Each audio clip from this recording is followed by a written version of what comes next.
Já estamos de volta com o seu Estúdio Sat. Para você que acordou nesse momento, não se preocupe que nós vamos te atualizar. Nós estamos falando de saúde, já que esse mês é comemorado, né? É um mês dedicado ao combate. Tem várias campanhas falando sobre o linfoma, que é um tipo de câncer. Tem um grupo aí com mais de 60 e nós estamos falando a respeito do que é tratamento, sintomas, prevenção.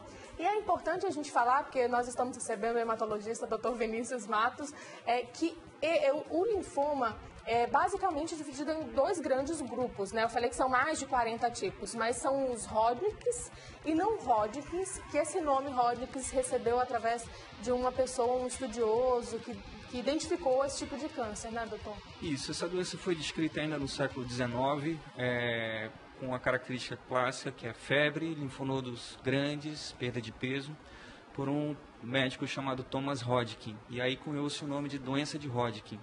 E ao longo dos anos foram visualizando que tinham doenças com características semelhantes, mas que, quando se fazia a avaliação patológica delas no microscópio, não tinham as mesmas características. E aí faltava uma célula chamada de Reed-Sternberg, que é a característica da doença de Hodgkin, e esses linfomas que não tinham essa célula foram chamados de não Hodgkin.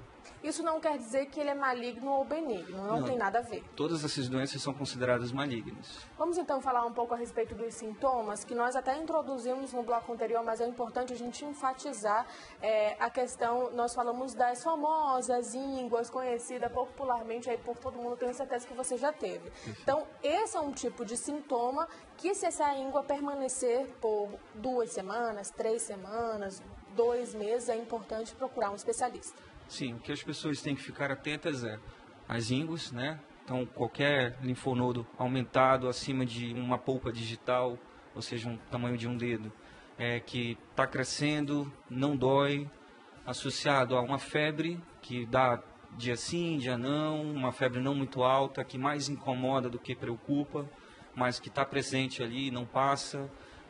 Se a pessoa está perdendo peso de forma rápida, e se ela está tendo sudorese noturna, que é um suor em excesso, apesar da nossa região a gente ter muito esse problema, mas é um suor excessivo, ou seja, à noite ela deita, sua muito, molha a camisa, tem que trocar a roupa de cama, são sintomas preocupantes. Esses são os mais clássicos, mas também se ela se sente cansada, se ela tem náuseas, se ela se sente indisposta, associado a essas alterações, ela deve procurar um médico. Como é que a gente consegue identificar, então, detectar esse tipo de doença, o linfoma?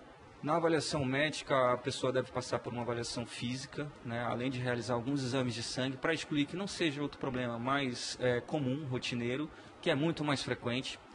E aí, uma vez que o médico detecta e suspeita dessa alteração, ele vai solicitar que seja feita uma biópsia desse linfonodo, ou seja, uma pequena cirurgia onde você retira essa íngua para ser avaliada pelo patologista.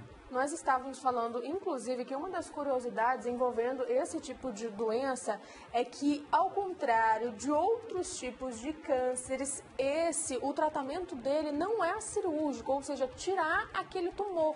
Por quê, doutor? Porque como nós temos o sistema linfático presente no organismo todo, se considera que essa doença ela também pode estar presente no organismo todo. Então ela não é uma doença considerada localizada, diferente de outros tumores, como de pâncreas ou pulmão, você tem uma tumoração que fica localizada naquela região. Os linfomas eles podem soltar disseminações, como se fossem metástases, mas a gente não usa essa terminologia. Então a gente classifica a doença através de uma coisa que se chama estadiamento clínico, avaliando a quantidade de ínguas acometidas. Esse também tem infiltração de outros órgãos, como pulmões, medula óssea, ossos e assim por diante. Então a cirurgia ela só é feita para tirar um pequeno fragmento do linfonodo para fins diagnósticos, ou em caso de emergências oncológicas, obstrução intestinal, obstrução de um brônquio que está causando uma insuficiência respiratória, coisas nesse sentido. Nós estávamos falando, inclusive, a respeito do tratamento que é totalmente medicamentoso, né? Isso. Hoje em dia o tratamento ele envolve, na verdade, várias modalidades, né? O principal ainda é a quimioterapia, que é feito porque você considera que fazendo a medicação você está tratando todo o organismo da pessoa, junto da imunoterapia, que é uma medicação que vai atacar especificamente as células do linfoma. pode ser complementado, dependendo do tipo e do estadiamento, com a radioterapia.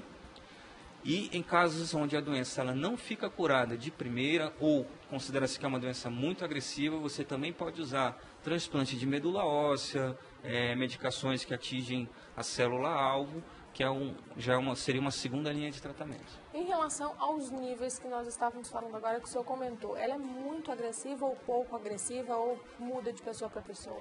Isso depende do tipo histológico do tumor, que é uma classificação que o patologista, na hora que ele avalia a célula do linfoma no microscópio, ele vai determinar qual o subtipo daquele linfoma. Como você falou, existem mais de 40 tipos descritos, mas clinicamente, dependendo da manifestação que a pessoa apresenta, nós classificamos em linfomas indolentes, de crescimento lento, poucos sintomas, linfomas agressivos, que são aqueles que provocam febre, crescimento rápido da tumoração, perda de peso, e também tem os linfomas muito agressivos, que ali em questão de dias a semanas, a tumoração cresce muito e provoca muitos sintomas.